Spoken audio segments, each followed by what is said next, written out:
Vocês podem abrir a Bíblia de vocês lá no livro de Jeremias, no primeiro capítulo.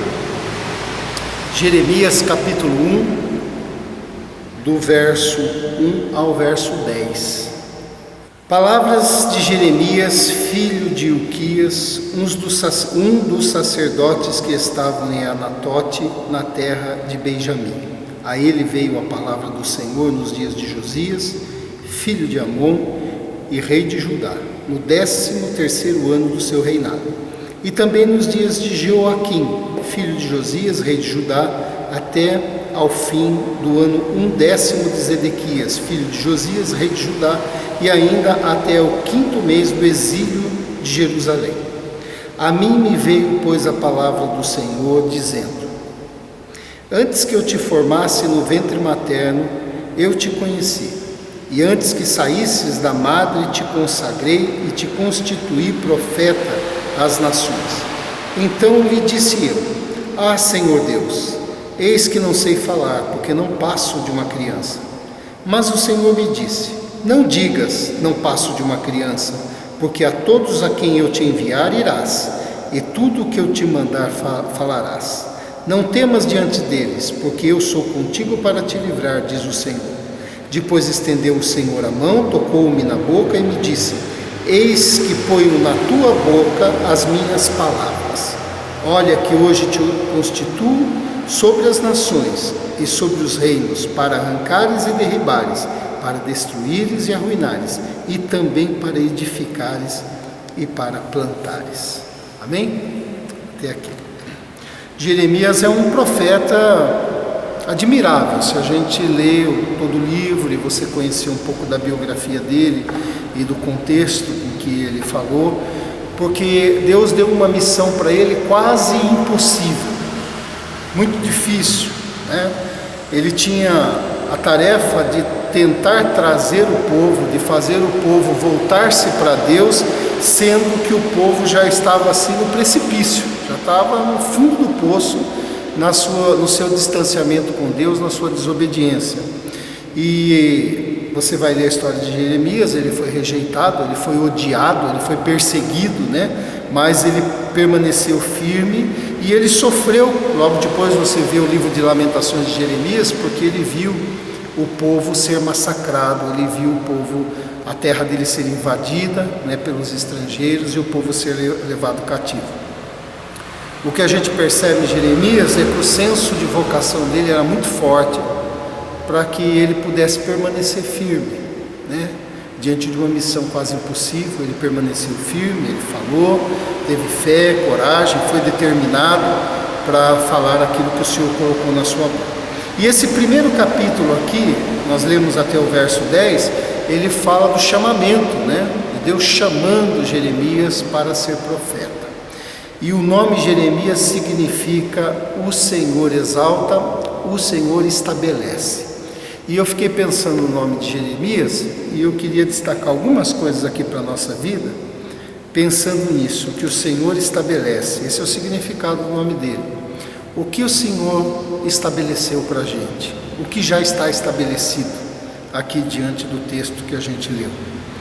E o primeiro ensino, eu quero dizer assim: está estabelecido que nossas palavras devem corresponder ao máximo às palavras do Senhor, né? Diz aqui no comecinho do verso 1 até o verso 3 assim: palavras de Jeremias. Depois no verso 2 diz assim: a ele veio a palavra do Senhor. No verso 4 diz: a mim me veio, pois, a palavra do Senhor, dizendo. E aí ele entrega. O que a gente percebe é que, assim como Jeremias e na vida dos discípulos de Jesus, é que deve haver um casamento entre as nossas palavras e as palavras do Senhor, né? Tudo aquilo que nós falamos deve corresponder ao máximo àquilo que o Senhor falaria. A gente fica pensando, né, nesta fala de Deus, dizendo: eis que Deus diz o seguinte, numa entrega de profecia ou de mensagem. Mas quando a gente olha para Jesus, não é isso que Jesus está fazendo o tempo inteiro. O que Jesus está fazendo é conversando com as pessoas, Jesus está conversando com o publicano, Jesus está conversando com a mãe enlutada, Jesus está conversando com seus amigos, Jesus está conversando com enfermos, Jesus está conversando com os discípulos, Jesus está falando à multidão, Jesus está falando às vezes com uma única pessoa. Então o que nós temos que fazer? Que as nossas palavras, de uma maneira geral, correspondam ao máximo com as palavras do Senhor. E as palavras do Senhor não é só quando a gente entrega alguma coisa da Bíblia, algum versículo, alguma promessa, algum ensino, algum valor. Não, toda a nossa palavra deve estar casada com aquilo que Deus diz. A pergunta é: como é que Jesus diria no meu lugar nessa situação? Né? O que Jesus faria? Como Jesus colocaria? Como que Jesus trataria? Como Jesus responderia? Quando Jesus foi afrontado, como é que ele respondeu? Quando Jesus foi elogiado, como é que ele agiu? Quando as pessoas foram maliciosas com ele, que chegavam adulando, bajulando, mas ele sabia que havia malícia nos corações, como é que ele agia? Né? Então, esse é o desafio nosso, que as nossas palavras possam edificar, possam construir. Muitas vezes nas nossas palavras, como no dia a dia, com os filhos, com as pessoas que a gente convive, tratamento marido, mulher, esposa, esposo, filhos e pais, pais e filhos, muitas vezes a conversa tem que ser um pouco mais próxima, né? Às vezes a gente precisa aconselhar, às vezes a gente precisa chamar atenção, às vezes a gente precisa trazer à consciência do outro alguma coisa que ele não está enxergando, mas até mesmo nestas situações, como é que Jesus fazia isso? E fazer corresponder ao máximo. É um desafio para a gente?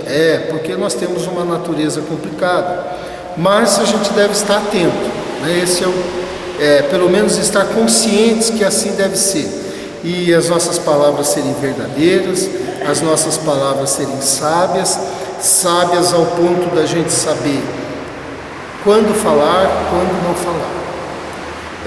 É sempre um desafio. E esse desafio para a gente vai ficando mais claro, ou então vai dando algum norte para a gente, à medida em que a gente vai observando isso na palavra de Deus, à medida em que a gente vai estando atento àquilo que sai da nossa boca. Como é que sai? Então está estabelecido que as nossas palavras devem corresponder ao máximo às palavras do Senhor. O Senhor disse: para quem eu mandar você vai, aonde eu mandar você vai, e o que eu mandar falar você vai falar. Não foi o que Deus disse para Jeremias? E assim também é na nossa vida, né? O verso 5 no comecinho diz assim: antes que eu te formasse no ventre materno, eu te conheci. Então está estabelecido também que ninguém nos conhece melhor do que o Senhor, né? Jesus disse aqui para Jeremias: antes que eu te formasse no ventre materno, eu te conheci. Os pais passam a conhecer, entre aspas, as crianças quando o médico diz assim: está grávida, né? E aí então já existe um certo conhecimento, tem um ser sendo formado. Aí espera os meses onde é possível, através do exame, saber se é menino ou menina. E aí começa o tratamento, né, para aqueles que já fazem carinho na barriga, para aqueles que já conversam com a criança, né, que vão fazendo isso, que é muito saudável. Aí já começa a direcionar, porque sabe que é um menininho ou uma menininha, né, que está ali. Mas o Senhor diz: antes que eu te formasse, eu te conheci. Então ninguém nos conhece melhor do que o Senhor, né? E isso para a gente é muito importante, porque como é bom saber que nós podemos recorrer a alguém que nos conhece antes de ser formado. A gente fica perguntando: como é que isso é possível? É possível porque antes de nascer na barriga dos pais, nós já nascemos na mente e no coração de Deus. Nós já nascemos nele, né? No desejo dele de trazer à existência um ser que foi a nossa vida.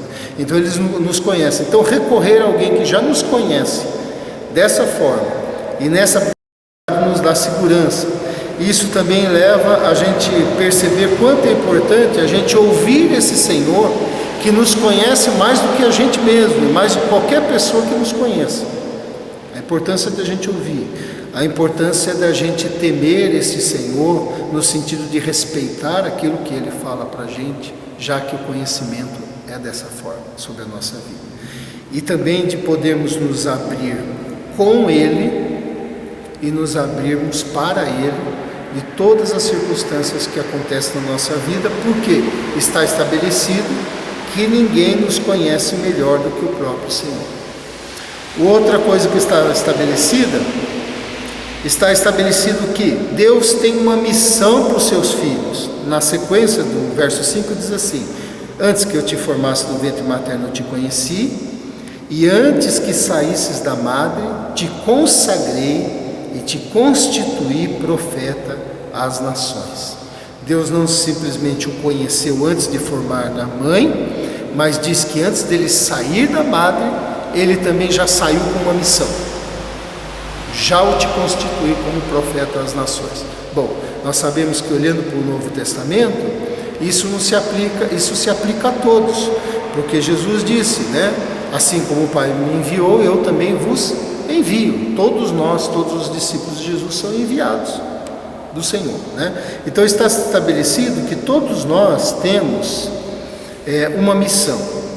E a pergunta que certo autor fez, e é muito legal a maneira como ele expressou, através de uma pergunta, é a gente poder responder para nós mesmos essa pergunta: para quem você acorda todas as manhãs? Você acorda todas as manhãs para você? Você acorda todas as manhãs para alguma situação, algum evento? Você acorda todas as manhãs para uma outra pessoa? Para quem que você acorda todas as manhãs? A Bíblia revela que nós existimos para a glória de Deus e que nós fomos formados para a glória de Deus. Então fica fácil responder para quem que a gente deveria acordar todas as manhãs. Acordar para o Senhor, porque até pelo fato de poder acordar, nós acordamos por causa da graça dele, né? Então, se Ele nos dá a graça de poder acordar, nada mais justo do que esse acordar seja para Ele, né? Que nos dá a graça de poder respirar e poder viver. E Ele espera que a gente acorde e que a gente viva para Ele, e acordamos pela graça para expressar a graça que a gente tem recebido dele às outras pessoas. Então, a mesma graça que eu recebo de Deus, para que eu possa também manifestar às outras pessoas aquilo que eu tenho recebido dele. É simples para falar e um desafio para nós, porque o nosso coração facilmente se levanta todas as manhãs para muitas outras coisas, sem que isso seja o principal, né? Outro ensino que está aqui no verso 6 ao 9. Então daí Jeremias responde: então disse eu: Senhor Deus, eis que não sei falar, porque eu não passo de uma criança. E o Senhor disse: não diga isso, não diga não passo de uma criança, porque a todos que eu te enviar irás, e tudo o que eu te mandar você vai falar.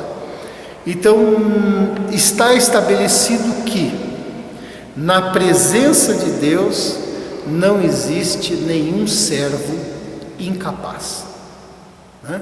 Porque Jeremias, ele se dá conta da sua limitação. Quando Jeremias olha para Jeremias, ele diz para Deus: Deus, eu não sei falar.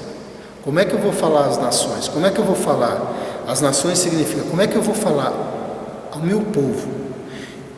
Olha a situação que está. Todo mundo rebelde, distante do Senhor. Como é que eu vou falar aos estrangeiros do Senhor? Eu não sei falar. Eu não passo de uma criança. Ele está dizendo que não sabia falar. É o seguinte: eu não tenho capacidade para fazer isso, né?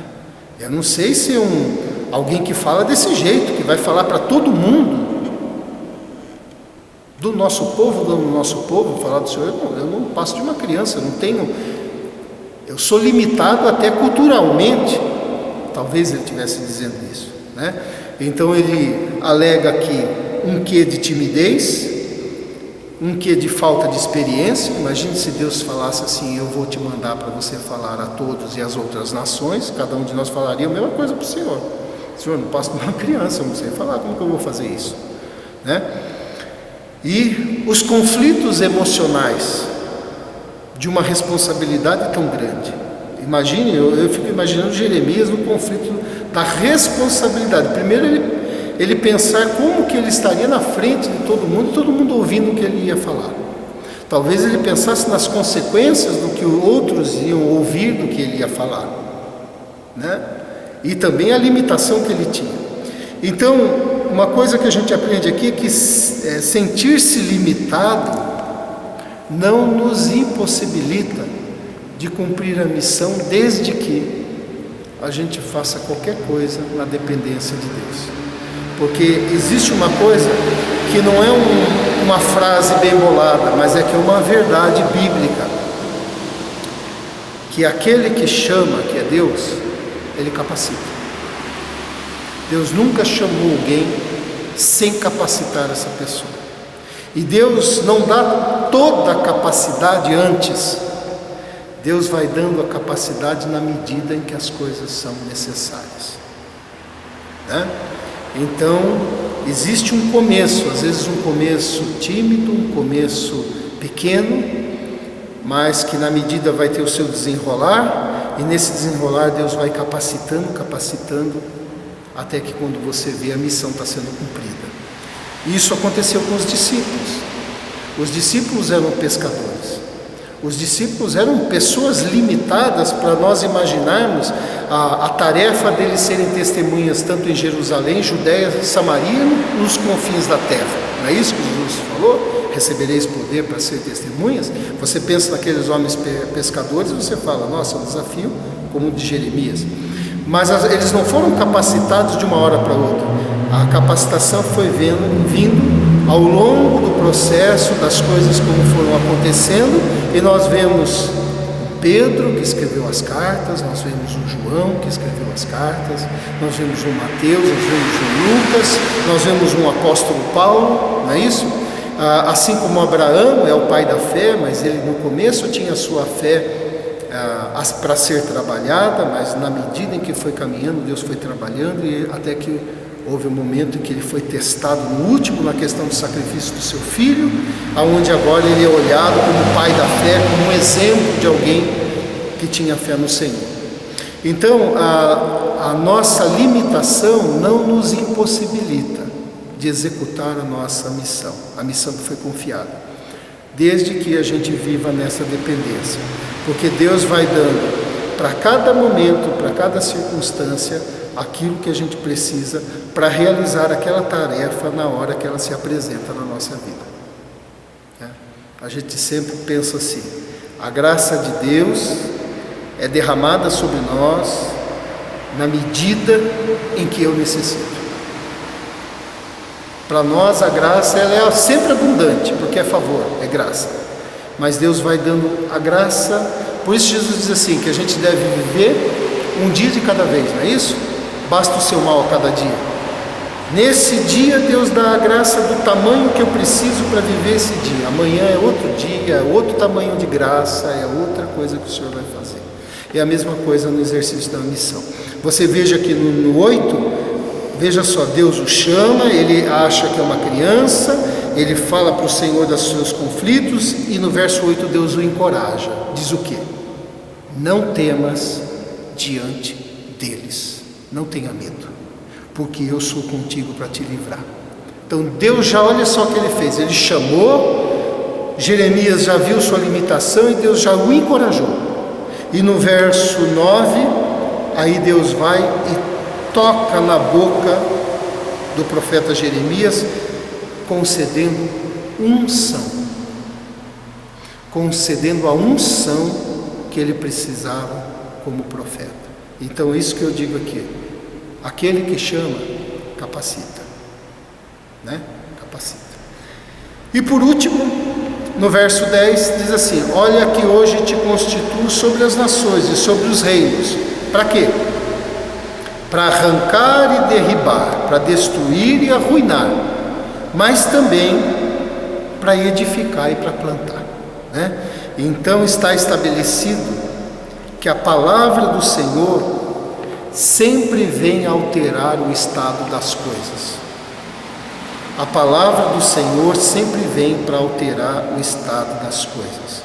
Quando a gente senta com o coração voltado para Deus, desejoso de ouvir de Deus, a palavra é lida, a palavra é pregada, ou a palavra é lida e ela é pregada para o seu coração, na sua leitura que você faz, ela vem para alterar o estado das coisas, né? Às vezes a gente vai ler porque a gente está aflito, às vezes a gente vai ler porque está com sede, com fome, às vezes a gente vai ler porque está precisando de uma direção, e a palavra vem para alterar o estado das coisas como se encontram dentro da gente. E ele disse, essa palavra para Jeremias, que ele tocou na boca de Jeremias, ungindo Jeremias, dando a unção para ele falar, e disse que hoje eu te constituo sobre as nações e reinos, para você arrancar e derribar por meio da palavra. Porque ele não foi lá com machado, com tanque de guerra para fazer isso, era por meio da palavra, para arrancar, para derribar, para destruir, para arruinar, mas também para edificar, também para plantar. E então está mostrando que essa palavra que Deus colocou na boca de Jeremias era uma palavra que tinha poder para alterar o estado das coisas, né, no coração das pessoas. Aí em Isaías, Deus diz assim, assim será a palavra que sair da minha boca, não voltará para mim vazia, mas fará o que me apraz e prosperará naquilo que a designei, né? Então minha palavra não volta vazia, ela vai e altera o que tem que ser alterado. Se é para tirar, para arrancar, se é para destruir aquele estado pecaminoso, se é para fazer uma transformação, se é para limpar, se é para mudar, ela vai fazer isso. Agora, se é para construir novos valores, se é para edificar novas coisas, ela também vai fazer. Ela tem o poder de destruir aquilo que não agrada a Deus, mas também tem o poder de construir aquilo que agrada a Deus, né? Então está estabelecido que a palavra do Senhor vem para alterar o estado das coisas. Então você pode perguntar, o que eu faço com tudo isso? Primeiro, esteja atento às palavras que saem da sua boca, né? Na sua casa, com as pessoas que você convive e até mesmo para a sua própria vida, porque a gente fala com a gente também, né? Você não fala com você? Seus pensamentos não falam com você e a respeito de você, né? As coisas que a gente sente, a gente fala com a gente muitas vezes. Cuidado, né? Esteja atento às palavras. Procure compreender você mesmo diante de Deus, como Jeremias foi tendo compreensão dele mesmo diante de Deus. Compreenda que todas as manhãs você levanta por causa da graça de Deus. Confie na capacitação do Senhor. Não seja tímido, seja ousado nas coisas de Deus, né? No que for fazer. Coopere e permita que a palavra altere a sua vida, altere o seu pensamento, altere o seu temperamento, altere o que você está sentindo. Permita isso. E aquilo que Deus estabelece é sólido, e a gente pode construir através daquilo que Deus estabelece a nossa vida no dia a dia. Amém? Buscando o nome de Jeremias, que é o Senhor estabelece, a gente viu aqui que algumas coisas estão estabelecidas, né? Vamos orar então? Pai querido, nós louvamos o Senhor pela Tua Palavra e por tudo aquilo que aqui nós vimos que estabelecido está pelo Senhor. Ajuda-nos, ó Pai, a refletir antes de falar, de pensar antes de agir, de ser tardio no falar, no irar. Dá, Senhor Deus, que possamos levantar todos os dias sabendo que levantamos pela graça e vivemos pela graça do Senhor. Dá que possamos confiar que o Senhor que chama também é o Senhor que capacita, para que a gente não fique temeroso por demais diante de uma tarefa que venha nos travar, mas possamos confiar e buscar no Senhor a força, a sabedoria, tudo aquilo que nós precisamos para realizar. Ó Deus, tantas coisas nós vimos aqui que estão estabelecidas pelo Senhor, que a Tua palavra cumpre o propósito pelo qual o Senhor anuncia. Então, Senhor, o Senhor sabe como os nossos corações estão, como nossas vidas estão, como está a vida de cada um que ouviu essa mensagem. Eu peço, Senhor, que o Senhor visite, que o Senhor ajude, que aquilo que o Senhor estabeleceu se cumpra, levantando, edificando, encorajando, fortalecendo cada um que está aqui, em nome de Jesus. Amém. Amém? Deus abençoe.